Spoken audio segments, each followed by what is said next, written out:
Bonjour tout le monde, c'est Stevie de Music Feelings et je ne sais pas si vous êtes au courant, mais Ne-Yo est de retour dans un esprit beaucoup plus 80s. Lui aussi se rapproche beaucoup plus de la vibe de Weeknd, Ed Sheeran, Dua Lipa.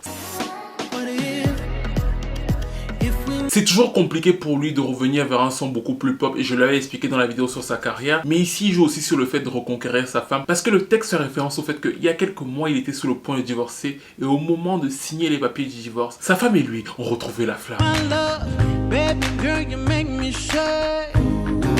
Donc il compte un peu sur le message de cette chanson à son public féminin. Ne-Yo est un des songwriters les plus populaires de sa génération. Au-delà des titres qu'il a écrits pour lui, il a écrit de nombreux titres pour d'autres artistes. Et on va revenir sur 10 d'entre eux en commençant par Irreplaceable de Beyoncé, qui est encore jusqu'aujourd'hui son titre qui est resté le plus longtemps en tête du Hot 100 américain. La chanson y a passé plus de 10 semaines. À la base, quand Ne-Yo a écrit le titre, c'était plutôt pour une artiste country. Il a pensé à Shania Twain, il a pensé à LeAnn Rimes. Finalement, il a donné à Beyoncé. Ça a donné le tube que vous connaissez tous. Mais elle n'est pas la seule artiste qui doit son plus gros hit à Ne-Yo, à savoir qui a aussi Mario et le fameux Let Me Love You.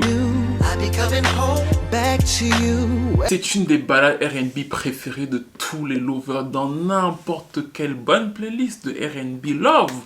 On la retrouve y compris dans la version qu'il a enregistrée avec sa voix beaucoup plus mature. Il nous donne les vocals parce que il en a les vocals Mario. Yeah, yeah, yeah.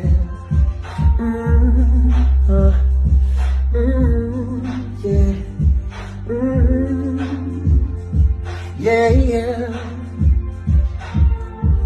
Baby, I just don't get it.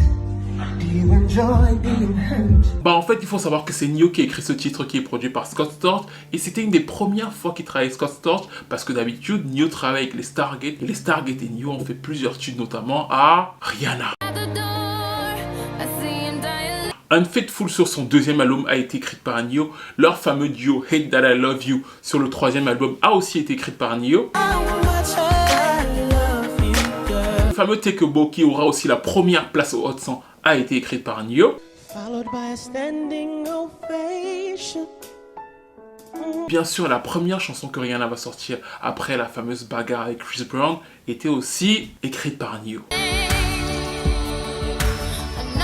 Et là, vous vous dites certainement, oui, mais Stevie, ce sont des artistes établis. Certes, il leur a donné des hits, mais bon, voilà quoi. C'est-à-dire qu'ils auraient pu avoir des hits d'autres personnes. Est-ce que Ne-Yo a vraiment poussé des artistes qui n'avaient rien avant? Oui, Ne-Yo a poussé des artistes qui n'avaient rien avant. On peut par exemple parler de Jennifer Hudson, qui quand elle sort de Dream Girl, fait appel à ses services pour le fameux Spotlight. Et vous reconnaissez sa patte en fait. Il y a une manière d'écrire, il a une manière de placer les mots. C'est facilement reconnaissable. Pareil, un autre ex-candidat de American Idol, à savoir Mario Vasquez, va aussi avoir recours au service de Ne-Yo pour le fameux titre Gallery qui avait cartonné en France. Ça va vous rappeler des choses. On peut aussi parler de la petite Paula DeHonda qui était donc lancée parmi les chanteuses de R&B pop du milieu des années 2000 avec ce petit côté Maria. C'est Ne-Yo qui lui a écrit le fameux Walk Away.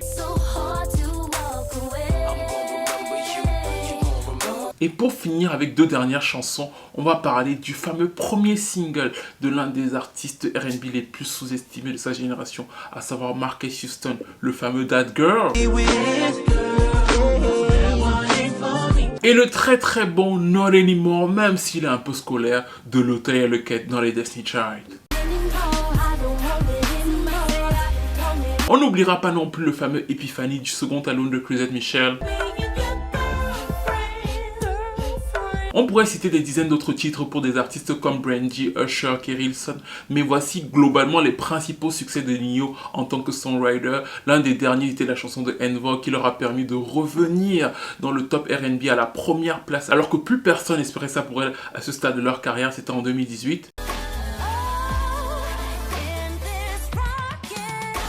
Si vous avez une bonne oreille et si vous faites attention à la manière dont il pose sur tous ses morceaux, vous allez voir qu'il a une manière de poser, il a une manière de faire ses démos, il a une manière d'écrire ses chansons qu'on retrouve à chaque fois en fait. C'était vraiment sa patte qu'il distribuait partout. Et dans la vidéo que j'avais faite et que vous pouvez revoir pour expliquer la chute de sa carrière mainstream à lui, ça venait surtout du fait que lui-même, à un certain moment, après avoir établi tout ce style et après l'avoir distribué partout, avait fini par le perdre sans le faire véritablement évoluer. Qu'est-ce que vous pensez de Nio, de ses chansons qu'il a écrites pour différents artistes? Est-ce que ça vous touche? Est-ce que ça ne vous touche pas du tout?